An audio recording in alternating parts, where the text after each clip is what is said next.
The chandeliers sparkled like diamonds in the grand dining hall of a luxurious Miami hotel. Beneath them, business magnates, hand-picked elite, swirled their glasses of Bordeaux, hanging on every word of a man at the head of the table. He was no ordinary guest. Prince Khalid bin Al Saud of the Saudi royal family had graced their company tonight. Or at least, that's what everyone believed. In a sleek Armani suit, with a Rolex catching the light on his wrist, and a custom gold ring bearing the symbol of royalty, he looked every inch the billionaire prince. His voice was magnetic, his manner regal. Saudi Arabia is opening up its wealth, he announced, his tone honeyed with certainty, but only to those with vision. Vision, and cash, of course.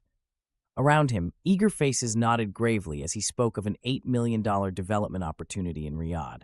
He had power, status, connections, everything an investor could dream of. Business cards exchanged hands, agreements were murmured, and checks were signed.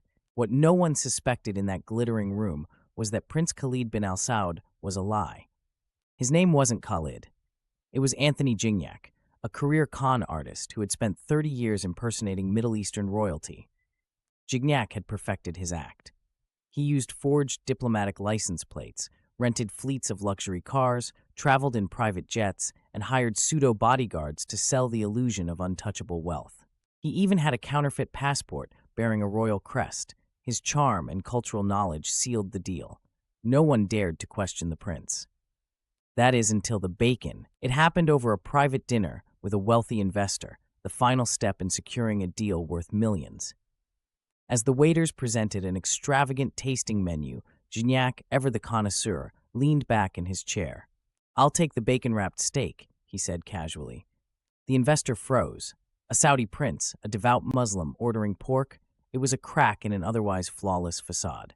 Suspicion planted, the investor began digging. Days later, the truth emerged.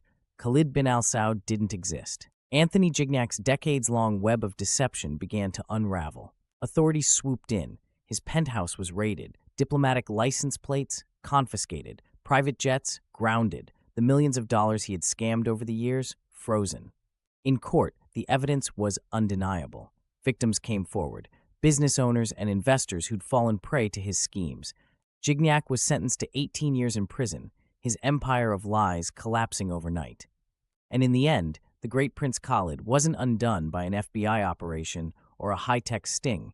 His downfall came from a single bite of bacon, because sometimes even the most elaborate lies fall apart with the smallest, simplest mistake.